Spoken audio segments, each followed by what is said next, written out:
अब हम बात करेंगे एक और इम्पॉर्टेंट टॉपिक पे, that's types of chemical reactions. इससे पहले मैं इस टॉपिक को स्टार्ट करूं, मैं आपको बताता चलूं ये जो टाइप्स ऑफ केमिकल रिएक्शंस है ये सबसे इम्पॉर्टेंट क्वेश्चन है इस यूनिट में। ठीक है, इसमें हम बहुत सारे टाइप्स पढ़ेंगे, लेकिन जो टाइप्स ऑफ केमिकल रिएक्शंस है ये सबसे इम्पॉर्टेंट जो है टॉपिक होने वाला है और एग्जाम में हर बार ही पूछा जाता है। चलो इसको स्टार्ट करते हैं। We have learnt in class 9th that during a chemical reaction, atoms of an element do not change into those of another element, nor do they disappear from the mixture or appear from elsewhere. Actually, chemical reaction involve the breaking and making of bonds between atoms to produce new substances. You will study about types of bonds formed between atoms in chapter 8 and 9. देखो ये आपसे पूछ रहा है कि आपने 9th class में पढ़ा है कि केमिकल रिएक्शन के दौरान क्या होता है कि जो एलिमेंट्स होते हैं do not change into those of another element, वो चेंज नहीं होते हैं दूसरे एलिमेंट में। देखो अगर आपने ये नहीं पढ़ा है तो कोई बात नहीं, हम इस टॉपिक को काफ़ी डिटेल में समझने की कोशिश करते हैं और जो आपने 9th में पढ़ा है मैं आपको वो भी समझाऊंगा कि आपने 9th में क्या पढ़ा है। मे बी जो ड्यू टू पैंडेमिक कुछ बच्चों ने वो नहीं पढ़ा होगा, तो हम वो भी समझेंगे कि what does mean chemical reaction of an element do not change into those of another element, nor do they disappear from the mixture or appear from elsewhere। इसका मतलब क्या है, चलो हम इसको समझते हैं। ये आपके सामने है। It is a during a chemical reaction atoms of an element do not change into those of another element, nor do they disappear from the mixture or appear from elsewhere। Actually, chemical reactions involve breaking and making of bonds between atoms to produce new substances। देखो इसका मतलब क्या है। For example मेरे पास एक element है, let it is zinc plus sulphuric acid is H2SO4, it gives zinc sulphate plus hydrogen. मेरे पास एक रिएक्शन है, it is zinc plus sulphuric acid, it gives zinc sulphate plus H2। देखो मेरे पास एक एलिमेंट है जिंक, ठीक है, मेरे पास एक एलिमेंट है जिंक। जो प्रोडक्ट साइड है, आपको लगता है कि प्रोडक्ट साइड में कहीं पे जिंक है, हाँ ये है जिंक। देखो इसका मतलब क्या है, इसका मतलब यह है कि अगर आपके पास एक एलिमेंट जिंक है, अगर आपके पास एक एलिमेंट जिंक है, आप ये एक्सपेक्ट नहीं करोगे यहां पे अल्युमिनियम बनेगा। देखो जो आपने 9th में पढ़ा है ना, वो मैं आपको समझाऊंगा कि इस स्टेटमेंट का मतलब क्या होता है। इसका मतलब ये है कि अगर मेरे पास जिंक है, आप क्या एक्सपेक्ट करोगे यहां पे अल्युमिनियम होगा? क्या आप यहां पे एक्सपेक्ट करोगे यहां पे आयरन होगा? क्या आप यहां पे एक्सपेक्ट करोगे कि कोबाल्ट होगा? नहीं, जो आपने यहां से प्रोवाइड किया है वही तो आएगा ना, तो आपने जिंक यहां से प्रोवाइड किया है तो आपको जिंक ही आएगा। नो डाउट वो किसी भी फॉर्म में हो, वो क्या प्रोडक्ट बनाता है, वो कौन सा प्रोडक्ट बनाता है, हमें उससे मतलब नहीं है। हमें मतलब ये है कि हाँ, अगर हमने यहाँ से जिंक प्रोवाइड किया है तो यहाँ से भी जिंक आना चाहिए, अगर हमने यहाँ से आयरन प्रोवाइड किया तो यहाँ से भी आयरन आना चाहिए, अगर हमने यहाँ से अल्युमिनियम प्रोवाइड किया तो यहाँ से भी अल्युमिनियम आना चाहिए। ठीक है, एक बात। दूसरी बात, आप ये एक्सपेक्ट नहीं करोगे अगर मेरे पास जिंक है ये यहाँ पे गायब हो जाएगा। आप ये देखो, दो बातें हैं। पहली बात, अगर यहाँ से मैंने जिंक डाला, आप एक्सपेक्ट नहीं कर पाओगे कि यहाँ पे कोई जो है और एलिमेंट होगा, पहली बात। दूसरी बात, आप ये एक्सपेक्ट नहीं कर पाओगे कि अगर मेरे पास जिंक एक एलिमेंट है तो आप देखोगे यहाँ पे गायब होगा ना, वो भी आप एक्सपेक्ट नहीं कर पाओगे, क्योंकि जो हम यहाँ से प्रोवाइड करते हैं ना वही हमें निकल के आता है। अब क्वेश्चन है कि वो अलग क्वेश्चन है कि वो किस फॉर्म में निकलता है, वो किस प्रोडक्ट फॉर्म में निकलता है, वो अलग बात है, लेकिन जो हम यहाँ से प्रोवाइड करते हैं वही हमें मिलता है। देखो जिंक यहाँ से भी जिंक है, ठीक है, यहाँ से सल्फेट, यहाँ से भी सल्फेट, यहाँ से हाइड्रोजन, यहाँ से भी हाइड्रोजन। इसका मतलब जो हम यहाँ से प्रोवाइड करते हैं वही हमें वहाँ से मिलता है। दो बातें, न तो कोई चीज गायब हो जाती है। देखो ये मेरे पास जिंक है तो जिंक अपीयर हुआ इन the form of zinc sulphate, ठीक है। इस तरह मेरे पास है H2SO4, H2 अपीयर हुआ एज H2। सो इसका मतलब ये कि जो हमने एलिमेंट यहां से प्रोवाइड किए, आप ये एक्सपेक्ट नहीं करोगे न तो एलिमेंट कोई गायब होगा। तो दो बातें हैं, पहली बात कि न तो एलिमेंट गायब होगा, देखो यहाँ भी जिंक, यहाँ भी जिंक, जिंक एलिमेंट गायब नहीं हुआ। दूसरी बात, ना आप ये एक्सपेक्ट करोगे अगर यहाँ पे जिंक है यहाँ पे एल्युमिनियम होगा, कोबाल्ट, आयरन, ये आप एक्सपेक्ट नहीं करोगे। सो इन नटशेल जो आप यहाँ से प्रोवाइड करोगे तो आपको वही मिलेगा। सो इसी का मतलब है during a chemical reaction atoms of an element do not change into those of another element, nor do they disappear from the mixture or appear from elsewhere. न तो वो डिसिपियर हो जाएंगे, न वो कहीं से अपीयर हो जाएंगे। या आप एक्सपेक्ट नहीं करोगे मैंने अगर यहाँ से जिंक डाला है तो आप देखोगे यहाँ से जो है एल्युमिनियम आएगा ना, ये भी आप एक्सपेक्ट नहीं करोगे आप, ठीक है। तो पहली बात। दूसरी बात, actually chemical reaction involves breaking and making a bonds between atoms to produce new substance. अब ये इंपॉर्टेंट है, ठीक है, इसको आप बड़े ध्यान से सुनिएगा। देखो मेरे पास है जिंक, एक एलिमेंट मेरे पास जिंक, एक एलिमेंट मेरे पास H2SO4। देखो रिएक्टेंट्स में क्या होता है, रिएक्टेंट्स में बॉन्ड्स क्या होते हैं, ब्रेक। जो हमारे पास रिएक्टेंट्स होते हैं इसमें क्या बॉन्ड्स होते हैं, ब्रेक। देखो मेरे पास है H2SO4, तो ये जो H2 बॉन्ड है H2SO4, जो H2SO4, तो ये बॉन्ड क्या होता है, ब्रेक। रिएक्टेंट्स में हम देखते हैं कि जो रिएक्टेंट्स होते हैं इनमें क्या होते हैं, ओल्डर बॉन्ड्स। इनमें जो बॉन्ड्स होते हैं, ये बॉन्ड्स ओल्डर बॉन्ड्स, तो ये क्या होते हैं, ब्रेक, ठीक है। और जो नया बॉन्ड बनता है, देखो पहले बॉन्ड किसके दरमियान था, H2SO4 के दरमियान, यानी कि H2SO4 के दरमियान बॉन्ड था, इसको हम बोलते हैं ओल्ड बॉन्ड, ठीक है। और जिंक जब H2 और सल्फेट जब ये ब्रेक हुआ तो जिंक फिर किसके साथ रिएक्ट, इसने किसके साथ रिएक्ट किया, सल्फेट के साथ, तो हमें निकल के आया जिंक सल्फेट। इसका मतलब यहाँ पे बॉन्ड बना नया, देखो यहाँ पे new bond is formed in zinc sulphate. तो जब भी नया बॉन्ड बनेगा तो इसको हम बोलते हैं प्रोडक्ट, क्योंकि प्रोडक्ट में नया बॉन्ड बनता है ना, प्लस H2। तो कहने का मतलब ये है कि मेरे पास एक जिंक एलिमेंट है, ठीक है, प्लस H2SO4, तो इसमें क्या होता है, बॉन्ड ब्रेक होता है, क्योंकि रिएक्टेंट्स में older bonds are broken and new bonds are formed in products. So मेरे पास एक एलिमेंट है और मेरे पास एक दूसरा कंपाउंड है, तो दीज आर रिएक्टेंट्स, ये मेरे पास क्या है, these are reactants and these are products. So reactant में क्या हुआ, बॉन्ड ब्रेक, एंड प्रोडक्ट्स में क्या हुआ, बॉन्ड बना, ठीक है। इसके दरमियान उसके दरमियान बॉन्ड ब्रेक हुआ और जिंक और सल्फेट के दरमियान बॉन्ड, नया बॉन्ड बना, तो इसको हम बोलते हैं bond breaking and bond making. देखो यही है, actually chemical reaction involves breaking and making a bonds between atoms to produce new substance. So ये था statement regarding types of chemical reaction को स्टार्ट करने से पहले हमें ज़रूरी पढ़ना था। अब हम स्टार्ट करेंगे टाइप्स ऑफ केमिकल रिएक्शन में। जो पहला टाइप है that is combination reaction. So हम यहाँ से टर्न करते हैं। सो हमारे पास जो पहला टाइप है that is combination reaction. So let's get started. Combination reaction, calcium oxide reacts vigorously with water to produce slacked lime, that is calcium hydroxide, releasing a large amount of heat। तो आपके सामने ये equation दी गई, it's calcium oxide plus water, it gives calcium hydroxide. In this reaction calcium oxide and water combine to form a single product, calcium hydroxide। Such a reaction in which a single product is formed from two or more reactants is known as combination reaction। चलो इसको हम पूरा detail में समझने की कोशिश करते हैं कि what does actual mean combination reaction. देखो combination reaction, these are those types of reactions in which two or more than two reactants react in order to give a single product।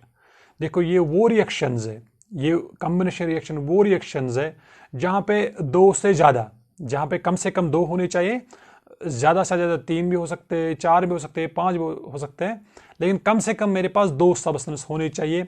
जब वो react more than to reactants react, जब वो दो reactants या दो से ज्यादा reactants react करते हैं in order to give a single product, और वहां से हमें क्या मिलता है, एक सिंगल प्रोडक्ट, खाली एक ही प्रोडक्ट। सो फॉर एग्जाम्पल मेरे पास कैल्शियम ऑक्साइड जो है vigorously react with water, vigorously मतलब होता है quickly, quickly react with water to produce slaked lime, जिसको हम बोलते हैं calcium hydroxide, releasing a large amount of heat. देखो पहला स्टेटमेंट जो कॉम्बिनेशन का है दैट इज हमारे पास कम से कम होने चाहिए दो सब्सटेंस, कम से कम दो सब्सटेंस, ठीक है। ज्यादा से ज्यादा तीन भी हो सकते हैं, चार भी हो सकते हैं, कुछ भी हो सकता है, लेकिन कम से कम दो होने चाहिए। देखो पहला जो मेरे पास एक सबस्टेंस है इट इज कैल्शियम ऑक्साइड, जिसका हम दूसरा नाम देते हैं क्विक लाइम, ठीक है। सो मैंने इसमें ऐड क्या किया है, वाटर, ठीक है। सो मेरे पास दो सबस्टेंस है, one is called as calcium oxide and second is called as water. तो calcium oxide vigorously react with water in order to give single product, लेकिन प्रोडक्ट खाली एक ही बनता है, ठीक है। सो कॉम्बिनेशन रिएक्शन वो रिएक्शन है जहां पे दो या ज्यादा से ज्यादा, 3 4 5 6, दो से ज्यादा, ठीक है। सो जब भी दो से ज्यादा रिएक्टेंट्स रिएक्ट करते हैं they in order to give single product, ठीक है। तो यहां से मेरे पास कैल्शियम ऑक्साइड है प्लस है water, so it gives calcium hydroxide, जिसका दूसरा नाम है स्लैक्ड लाइम, ठीक है। सो ये क्या है, कॉम्बिनेशन रिएक्शन। और यहां से जो है प्लस यहां से क्या निकलती है, हीट। सो क्या निकलती है यहां से, plus heat. So that means it is exothermic reaction. मैं और एक एग्जांपल लेता हूं, it is burning of coal, it's burning of coal, ठीक है। मैं और एक एग्जांपल लेता हूं, बर्निंग ऑफ कोल।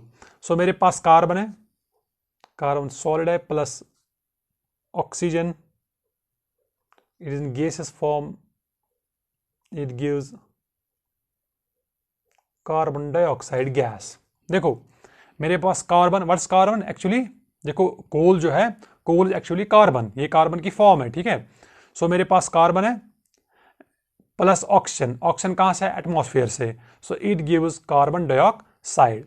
पहली बात यह है कि कॉम्बिनेशन में क्या जो है प्रियोरिटी है, कॉम्बिनेशन में क्या क्या स्टेप्स हम फॉलो करते हैं। पहला स्टेप जो है, हमारे पास कम से कम दो जो है रिएक्टेंट्स होने चाहिए, दो सबस्टेंस होने चाहिए। तो यहां से है दो substance, one is called as carbon and second is called as oxygen. तो यहां से जो पहला स्टेप है वो हमने फॉलो किया। लेकिन दूसरा स्टेप है, in order to give single product, वहां पे प्रोडक्ट जो है एक ही होना चाहिए। तो यहां से भी क्या है, प्रोडक्ट एक ही। सो इसका मतलब ये भी क्या है, कॉम्बिनेशन रिएक्शन। और यहां से प्लस जो है, यहां से क्या निकलती है, it's plus heat, that mean it's exothermic reaction, ठीक है। हमारे पास और एक एग्जांपल है, it is formation of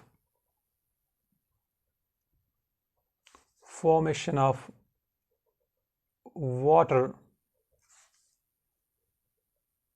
from H2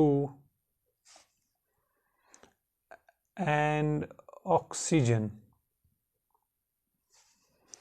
formation of water from H2 and oxygen, ठीक है। देखो इसका मतलब क्या है, मेरे पास हाइड्रोजन है, इट्स H2, ठीक है, plus oxygen, it gives H2O। सो मेरे पास है हाइड्रोजन, ठीक है, H2, मैंने इसमें ऐड क्या किया, oxygen, so it forms water.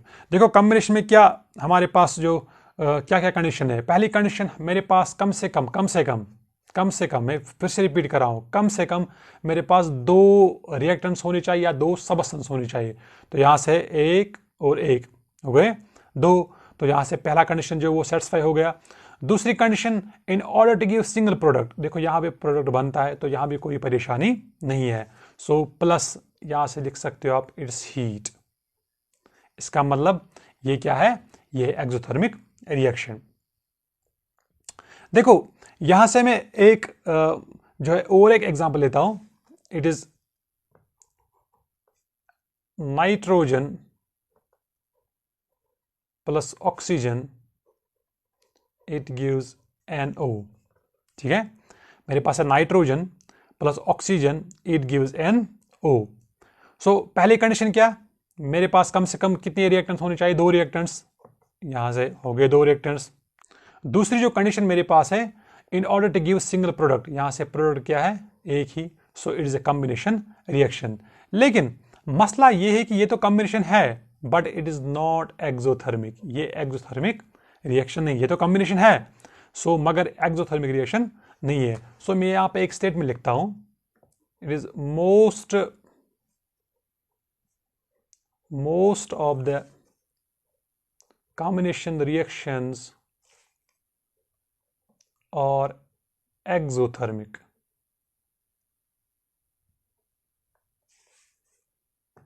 but not all exothermic reactions are combination। देखो स्टेटमेंट क्या है पहला, most of the combination reaction are exothermic. देखो ज्यादातर जो कॉम्बिनेशन रिएक्शन होती है वो क्या होती है, एक्सोथर्मिक। सारी नहीं, most of the combination reaction are exothermic. देखो ये भी क्या है, एक्सोथर्मिक, ये भी एक्सोथर्मिक, ये भी एक्सोथर्मिक, लेकिन ये जो N2 है ना, ये तो है कॉम्बिनेशन, मगर ये क्या है, एक्सोथर्मिक नहीं है। सो इसलिए मैंने मेंशन किया most of the combination reaction are exothermic in nature, but not all exothermic. या सुनिएगा ध्यान से, but not all exothermic reactions are combination. लेकिन सारी एक्सोथर्मिक रिएक्शन क्या, कॉम्बिनेशन नहीं होती है। अब इस स्टेटमेंट को, ये स्टेटमेंट है, इसको समझने के लिए हम कुछ एग्जाम्पल यहाँ पे डिस्कस करेंगे जो टेक्स्ट बुक ने भी मेंशन की है। लेकिन टेक्स्ट बुक ने ये मेंशन नहीं किया है कि कौन सी कॉम्बिनेशन है और कौन सी एक्सोथर्मिक है। सो हम इसको थोड़ा बहुत डिटेल में यहाँ पे डिस्कस करेंगे। But not all exothermic reaction are combination का मतलब क्या होता है, उसके बाद आपको अच्छे से समझ आएगा कि मेरे कहने का मतलब क्या है। देखो जो मेरे पास पहली एग्जाम्पल है, that is burning of natural gas.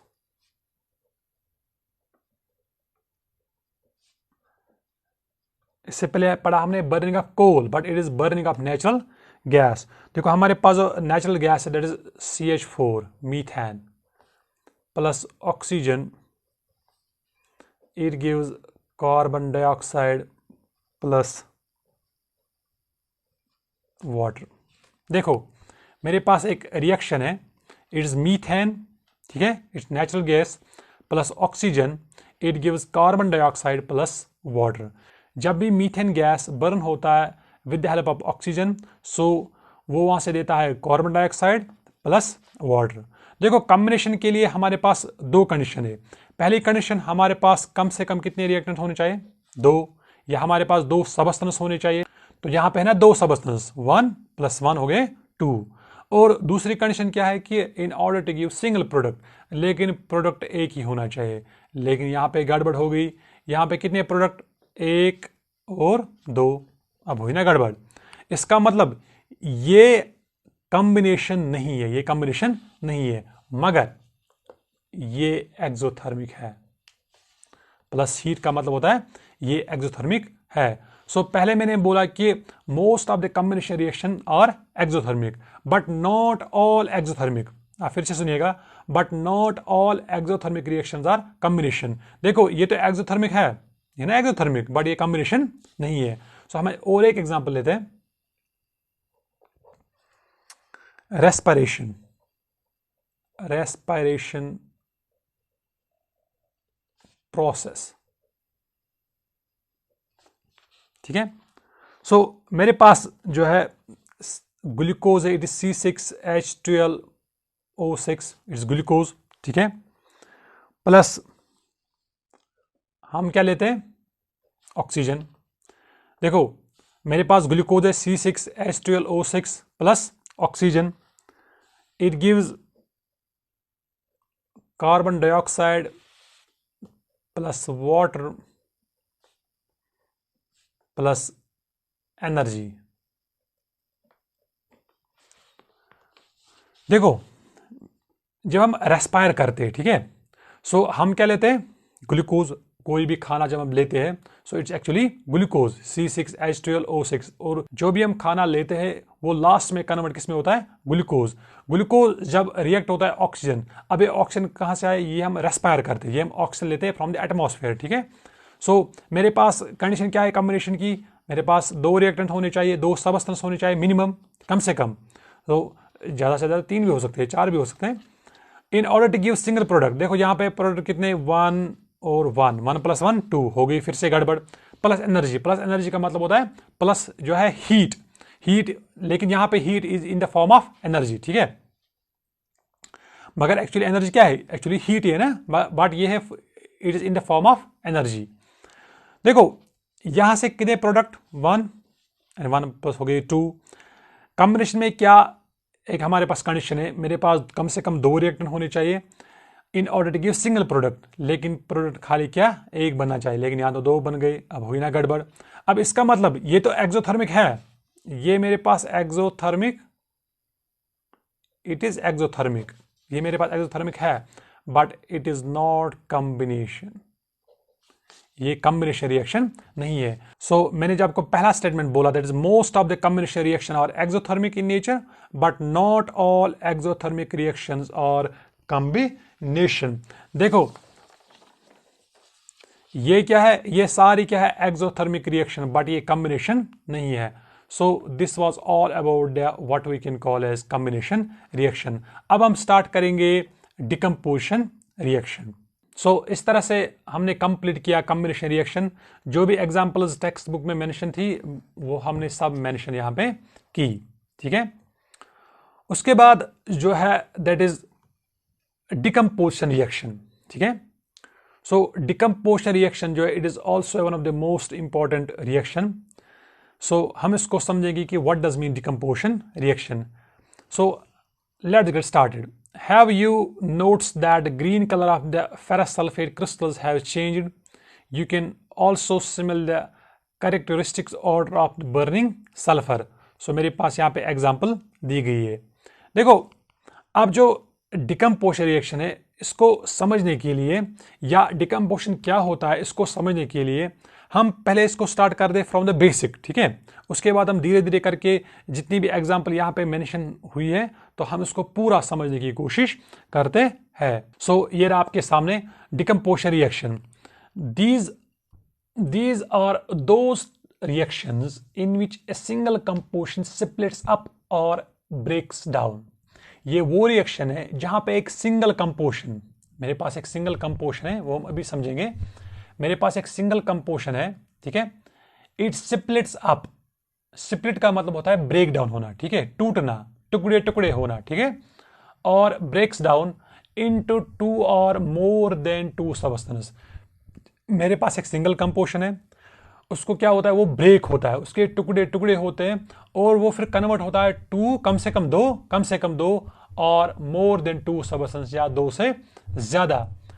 सो उसके बाद for splitting of A composition जो मेरे पास है इसको ब्रेक करने के लिए, इसको तोड़ने के लिए, इसके टुकड़े टुकड़े करने के लिए we need some type of energy. हमें क्या चाहिए? एनर्जी।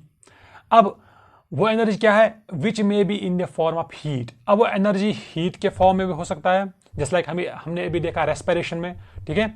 वो हो सकती है लाइट के फॉर्म में भी एंड वो हो सकती है इलेक्ट्रिसिटी के फॉर्म में भी, ठीक है।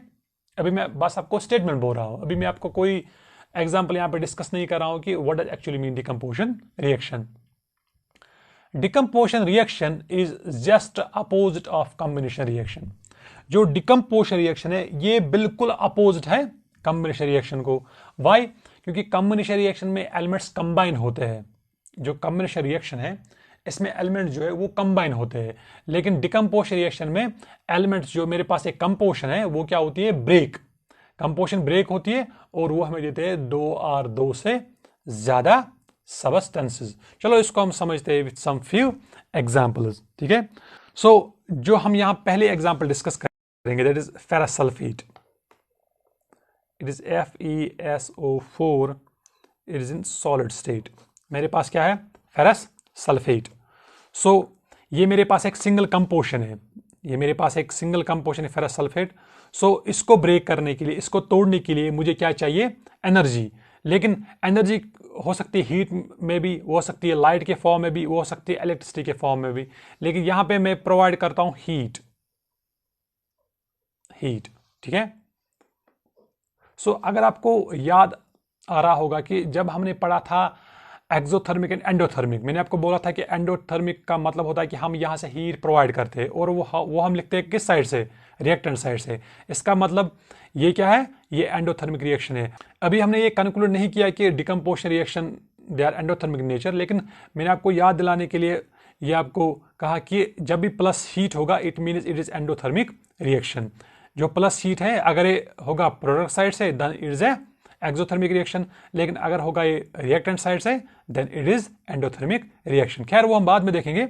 सो मेरे पास एक फेरस सल्फेट एक कंपोजिशन मेरे पास है, मैंने प्लस क्या किया, हीट इसमें provide, so it gives Fe2O3 plus SO2 plus SO3। मेरे पास एक सिंगल कंपोजिशन है, मैंने इसको ब्रेक किया, स्प्लिट किया मैंने इसको इन द फॉर्म ऑफ एनर्जी, लेकिन एनर्जी मैंने सप्लाई की बट वो किस फॉर्म है, वो हीट के फॉर्म में। सो इसने दिया Fe2O3 जिसको हम बोलते हैं फेरिक ऑक्साइड, प्लस SO2 जिसको हम बोलते हैं सल्फर डाइऑक्साइड, प्लस SO3 इसको बोलते हैं हम सल्फर ट्राइऑक्साइड। ठीक है, लेकिन यहां पे थोड़ा बहुत एक पॉइंट यहां पे एक्स्ट्रा ऐड करूंगा मैं। जो ये फेरस सल्फेट होता है, जो एक्चुअली फेरस सल्फेट होता है, ये एक्चुअली होता है फॉर्म FeSO4 7 टाइम्स वाटर। जो फेरस सल्फेट एक्चुअल जो इसकी फॉर्म होती है वो होती है FeSO4 प्लस 7, सॉरी प्लस नहीं, FeSO4 इंटू 7 टाइम्स H2O। इसका मतलब है कि ये जो फेरस सल्फेट है इट इज हाइड्रेटेड। हाइड्रेट का मतलब होता है इसमें ऐड क्या हुआ है, वाटर। देखो जब भी हम इसको पहले हीट सप्लाई करते हैं, जब हम फेरस सल्फेट 7 टाइम्स वाटर को हीट करते हैं, तो हीट करने की वजह से इसमें जो है ये 7 वाटर मॉलिक्यूल्स क्या होते हैं, लॉस। मेरी बात अब ध्यान से समझिएगा कि मेरे कहने का मतलब क्या है। मेरे पास जो फेरस सल्फेट 7 टाइम्स वाटर जो है, जब मैं इसमें हीट प्रोवाइड करता हूं तो ये 7 टाइम्स वाटर मॉलिक्यूल ये क्या होते हैं, ये होते हैं रिमूव या ये होते हैं लॉस। तो बचता क्या है वहां पे, FeSO4। सो जो ही मैं इसमें हीट सप्लाई करता हूं ये 7 मॉलिक्यूल्स वाटर लॉस होते हैं, तो बचता है FeSO4। सो इसका कलर क्या होता है, चेंज। पहले FeSO4 7 टाइम्स वाटर का एक कलर होता है, लेकिन जब मैं इसमें हीट सप्लाई करता हूं ये 7 वाटर मॉलिक्यूल्स रिमूव होते हैं, सो इसका कलर क्या होता है, चेंज। अब हम शॉर्ट में क्या लिखते हैं, FeSO4। एक्चुअली ये FeSO4 नहीं है, it is FeSO4 7 times water. So मैंने प्लस क्या की, heat supply, it gives Fe2O3 that is ferric oxide, so plus SO2 that is sulphur dioxide, plus SO3 that is sulphur trioxide. ठीक है, सो ये थी हमारे पास पहली एग्जांपल। सो हमने क्या देखा कि एक हमारे पास सिंगल कंपोजिशन है या हमारे पास एक सिंगल रिएक्टेंट है। ठीक है, सो वो क्या हुआ, ब्रेक। सो जो ही वो ब्रेक हुआ हमने क्या की, supply heat, so it gives Fe2O3। मैंने आपको बोला कि मेरे पास एक सिंगल कंपोजिशन है, देखो यहाँ पे मैंने ऊपर मेंशन किया है, स्प्लिट्स अप और ब्रेक्स डाउन इनटू 2। कम से कम मेरे पास 2 होनी चाहिए, कम से कम, और मोर देन 2, 3 भी हो सकते हैं, 4 भी हो सकते हैं। देखो यहाँ पे कितने सबस्टेंस है, 1 2 3। ठीक है, लेकिन कम से कम कितने होने चाहिए, 2, ज्यादा से ज्यादा 3 भी हो सकते हैं, 4 भी हो सकते हैं। सो ये थी हमारे पास पहली example. So it is a decomposition reaction. Decompose का मतलब होना है, देखो जब हम बोलते हैं ना डिकम्पोज का मतलब होता है खत्म होना, टुकड़े टुकड़े होना, स्प्लिट होना, ब्रेक डाउन होना। ठीक है, अब हम बात करते हैं कैल्शियम कार्बोनेट की। कैल्शियम कार्बोनेट मेरे पास एक सिंगल कंपोजिशन है। ठीक है, कैल्शियम कार्बोनेट जो है मेरे पास एक सिंगल कंपोजिशन है, मैंने सप्लाई क्या की, हीट। सो जब मैंने हीट सप्लाई की it gives calcium oxide plus carbon dioxide. So इसको हम बोलते हैं क्विक लाइम भी। देखो मेरे पास कैल्शियम कार्बोनेट एक सिंगल कंपोजिशन या एक सिंगल रिएक्टेंट। ठीक है, सो प्लस हीट। हीट किस लिए, क्योंकि heat is a form of energy. So इसको ब्रेक करने के लिए, इसके टुकड़े टुकड़े करने के लिए, इसको स्प्लिट करने के लिए मैंने सप्लाई की हीट। सो जो ही मैंने सप्लाई हीट की it gives calcium oxide it's quick lime plus carbon dioxide. So ये जो है it is decomposition reaction. So decomposition में जो पहली प्रायोरिटी है या पहली कंडीशन है, हमारे पास एक सिंगल कंपोजिशन होना चाहिए या एक सिंगल रिएक्टेंट होना चाहिए। सो जब हम इसको डिकम्पोज करेंगे हीट से, लाइट से या इलेक्ट्रिसिटी से, इट फॉर्म्स 2 और मोर देन 2 सबस्टेंस। यहाँ पे खाली 2 ही है, लेकिन कम से कम 2 होने चाहिए, ज्यादा से ज्यादा कुछ भी हो सकता है, 3 4 5। ठीक है, so it forms calcium oxide plus carbon dioxide. So it is decomposition reaction. ठीक है, देखो अब यहाँ पे एक इंपॉर्टेंट पॉइंट, ये बहुत ही इंपॉर्टेंट पॉइंट है, इसको बड़े ध्यान से सुनिएगा आप।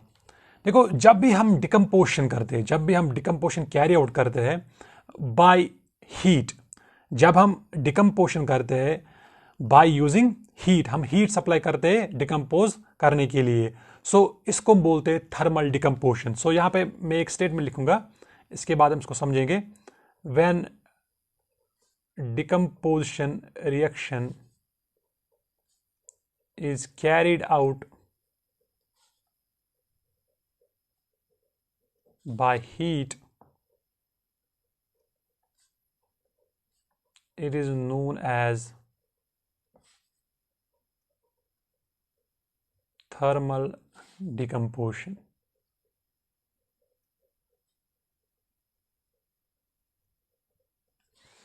देखो, जब भी हम डिकम्पोजिशन रिएक्शन कैरी आउट करते हैं बाय हीट, देखो डिकम्पोज करने के लिए मुझे सप्लाई करनी पड़ती है एनर्जी। एनर्जी किस फॉर्म में हो सकती है? वो हीट के भी फॉर्म में हो सकती है, वो लाइट के फॉर्म में हो सकती है, वो इलेक्ट्रिसिटी के फॉर्म में हो सकती है।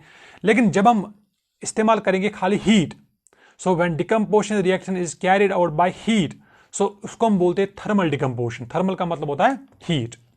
लेकिन अब मसला है कि हम किसी भी सबस्टेंस को डिकम्पोज करने के लिए हम खाली हीट ही इस्तेमाल नहीं करते हैं। कोई सबस्टेंस ऐसा होता है या कोई कंपोजिशन ऐसी होती है जो हीट से डिकम्पोज होता है, लेकिन कोई कंपोजिशन ऐसी होती है जो इलेक्ट्रिसिटी से डिकम्पोज होता है, कोई कंपोजिशन ऐसी होती है कि जो लाइट से क्या होता है, डिकम्पोज। जब भी डिकम्पोजिशन रिएक्शन कैरी आउट की जाएगी हीट, इसको हम बोलते हैं थर्मल डिकम्पोजिशन। देखो मेरे पास जो सेकंड एग्जांपल है दैट इज वाटर।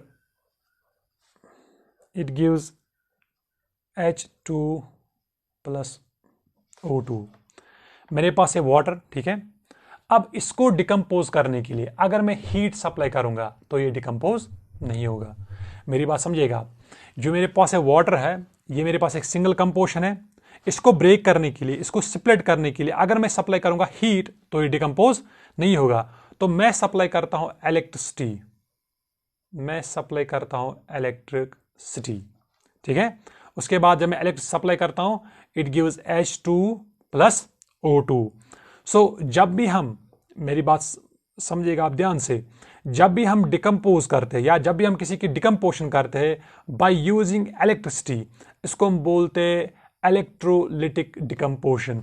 मैं यहां पे एक स्टेटमेंट लिखूंगा, when decomposition reaction is carried out by electricity,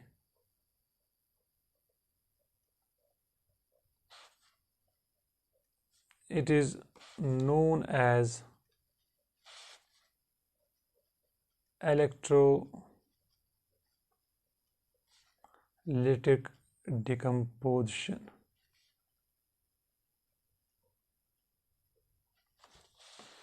देखो, when decomposition reaction is carried out by electricity, it is known as electrolytic decomposition। देखो, जब हम डिकम्पोज करेंगे कोई सबस्टेंस, जब हम डिकम्पोज करेंगे कोई सबस्टेंस, लेकिन हम इस्तेमाल करेंगे इलेक्ट्रिसिटी, क्योंकि मैंने आपको बोला कि किसी भी सबस्टेंस को डिकम्पोज करने के लिए आपको चाहिए एनर्जी, लेकिन वो एनर्जी होती है हीट के फॉर्म में भी, जैसे कि हमने पहले देखा, उसको हम बोलते हैं थर्मल डिकम्पोजिशन।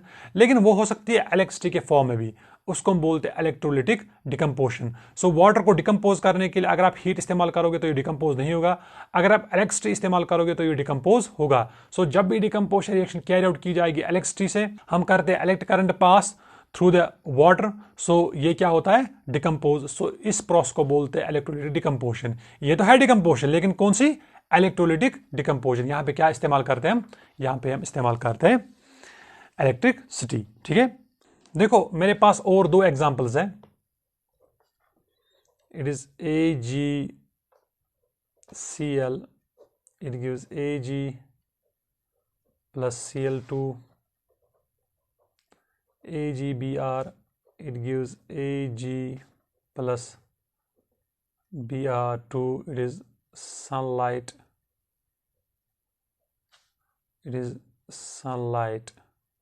इसको अभी कभी लिखते हैं HVB, HVB।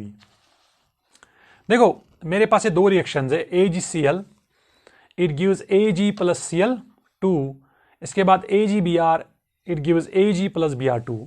मेरे पास सिल्वर क्लोराइड, ये मेरे पास सिल्वर क्लोराइड है, मैंने उसको रखा सनलाइट में, ठीक है, या हम इसको लिखते हैं HV, HV मतलब लाइट, ठीक है, इट इज सनलाइट। जब मैंने सिल्वर क्लोराइड को रखा सनलाइट में, तो इसका कलर जो वो क्या हुआ, जो सिल्वर का कलर था वो क्या हुआ, ग्रेश में, यानी कि इसका कलर क्या आया, ग्रे। ये दो रिएक्शंस, ये दो रिएक्शंस, यहां पे अगर मैं हीट इस्तेमाल करूंगा तो ये रिएक्शन बिल्कुल भी नहीं होगी। अगर मैं इस्तेमाल करूंगा इलेक्ट्रिसिटी तो यहां पे ये रिएक्शन नहीं होगी। लेकिन यहां पे अगर मैं यूज करूंगा सनलाइट तो ये रिएक्शन कैरी आउट होगी। So when decomposition reaction is carry out by light it is called as photolytic decomposition. तो यहां पे एक स्टेटमेंट लिखता हूं मैं, when decomposition reaction is carried out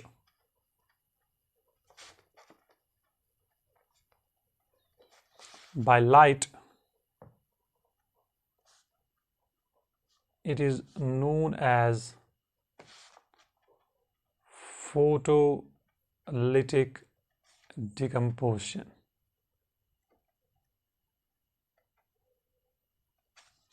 देखो, जब भी डिकम्पोजिशन रिएक्शन कैरी आउट की जाएगी बाय लाइट यानी कि sunlight, it is known as photolytic decomposition. So photo का मतलब होता है लाइट, लिटिक का मतलब होता है ब्रेक करना, सेपरेट करना, ठीक है। देखो, ये दो रिएक्शन जो है AgCl and AgBr, they are used in black and white photography, black and white photography.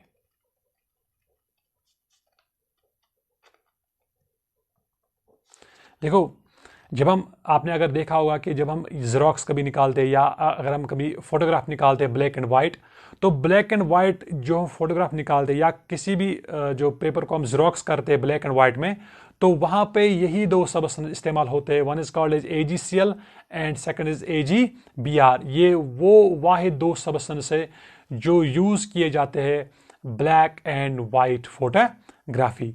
सो ये रिएक्शन, ये डिकम्पोजिशन रिएक्शन जो है जब कैरिड आउट की जाएगी light, it is known as photolytic decomposition. So अभी तक हमने देखा कि डिकम्पोजिशन का मतलब क्या होता है। उसके बाद हमने देखा कि डिकम्पोजिशन, किसी भी सबस्टेंस को डिकम्पोज करने के लिए आपको चाहिए एनर्जी। उसके बाद हमने देखा कि एनर्जी किस फॉर्म में हो सकती है, हीट के फॉर्म में। जब डिकम्पोजिशन कैरी आउट की जाएगी बाय हीट, इसको हम बोलते हैं थर्मल डिकम्पोजिशन। जब डिकम्पोजिशन की जाएगी बाय यूजिंग इलेक्ट्रिसिटी या इलेक्ट्रिक करंट, इसको बोलते हैं इलेक्ट्रोलिटिक डिकम्पोजिशन। और जब डिकम्पोजिशन की जाएगी बाय यूजिंग सनलाइट या इसको बोलते हैं HV, सो इसको हम बोलते हैं फोटोलिटिक डिकम्पोजिशन। अब जो ये डिकम्पोजिशन रिएक्शंस होती है, अब जो ये डिकम्पोजिशन रिएक्शन होती है, ये होती है endothermic. These are the endothermic. देखो, डिकम्पोजिशन रिएक्शन जो होती है ये होती है एंडोथर्मिक। एंडोथर्मिक का मतलब होता है आपको यहाँ से हीट प्रोवाइड करनी पड़ती है, आपको यहाँ से इलेक्ट्रिसिटी प्रोवाइड करनी पड़ती है, आपको यहाँ से सनलाइट प्रोवाइड करना पड़ता है, ठीक है। सो जो हमारे पास डिकम्पोजिशन रिएक्शंस है दे आर एंडोथर्मिक रिएक्शन, ठीक है। हमें यहाँ से क्या सप्लाई करना पड़ता है, एनर्जी। और वो एनर्जी किस फॉर्म में हो सकती है, वो हो सकती है लाइट के फॉर्म में, हीट के फॉर्म में और इलेक्ट्रिसिटी के फॉर्म में। So this was all about the what we can call as decomposition reaction।